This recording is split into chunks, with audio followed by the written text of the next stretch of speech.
Have you ever laughed the same way in every room you enter? Well, it might seem small, but it signals something big. Here's the twist. When you stop code switching for safety, your voice, posture, and presence align across spaces. I used to shapeshift depending on who I was around, and losing those masks changed my life. I remember a moment where I knew this shift had landed. I was mid-conversation with someone I used to contort myself around, always walking the tightrope of keeping the peace while staying true. And this time, I just didn't. I didn't soften, didn't over-explain, didn't offer disclaimers to make my truth easier to hear. I just stayed present, calm and neutral. And afterward, I didn't spiral. I didn't rehearse. I didn't apologize. That's when I knew that I wasn't code switching anymore. I was just being. And that's when I realized I wasn't reacting. I was sort of just remembering who I was. So let's name the real mechanics of this. Code switching isn't just about language or culture. It's energetic. It's the survival level instinct to edit your presence to avoid harm. It's when your system has learned to read the room faster than it reads itself. This is common for those who grew up in unpredictable or emotionally unsafe environments.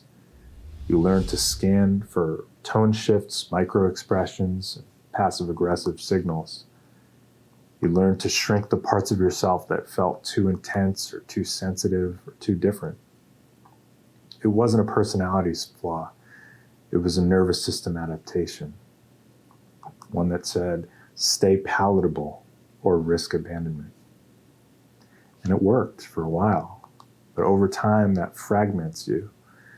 You start to lose track of what's authentic and what's reactive. You start to wonder, is this my voice or my safety plan? You're everywhere and nowhere.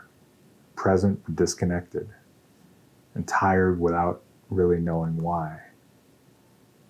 That's the cost of code switching, energetic self-abandonment.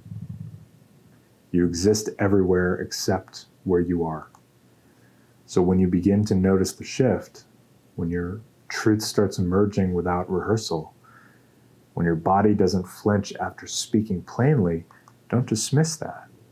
It means something profound is happening. Your survival system is finally being relieved of duty. So what is that shift really? It's not just healing, it's congruence. Code switching creates energetic dissonance between what you feel and what you show. You smile when you want to scream, you agree when you want to walk away, you laugh to ease tension, not because it's funny, but as you come home to self, your frequency begins to align. Your expression matches your energy. And for many awakening empaths, that is one of the most unfamiliar and sacred experiences of all. You stop asking, how do I sound? And you start asking, is this real? You stop chasing connection through performance and start choosing it from wholeness. This doesn't mean you lose compassion. It means your compassion is no longer a bypass. It's rooted.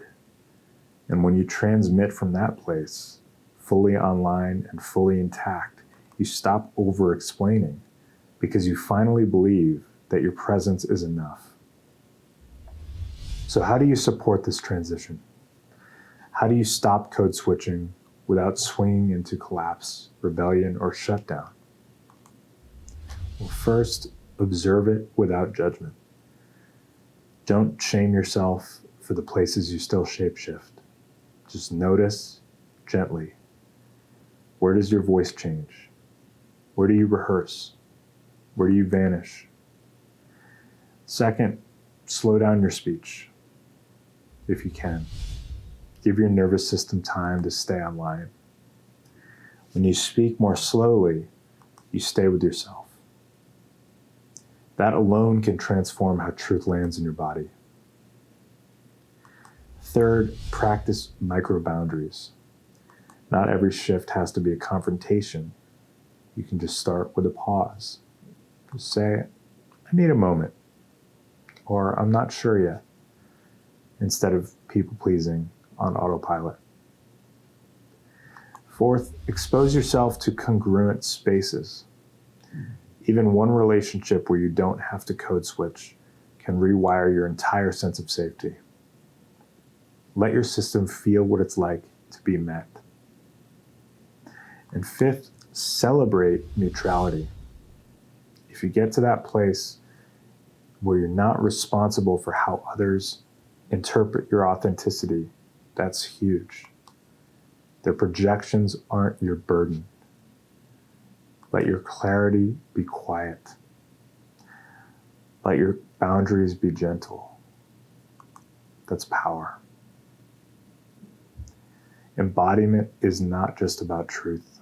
It's about the nervous system's capacity to stay with that truth. Let's take this a step deeper, because spiritually, code switching is a kind of soul fracturing. It's the training to split from your essence in exchange for acceptance, to shapeshift instead of to belong, to trade truth for safety and identity for peace. But when you stop, when you remain intact across all rooms, all contexts, and all tones, something sacred happens. You become whole, not perfect, just undivided. That undivided self carries a different frequency. It doesn't beg to be seen. It doesn't over-explain its existence. It just is. And in that transmission, the world no longer relates to your mask. It relates to you. That's not just healing. That's sovereignty. If you're in this phase, if you're noticing the places where you've stopped shape-shifting and others where it's still sticky, that's the work. That's the edge. And you're right on time. This is exactly what we work through inside the sovereignty sequence.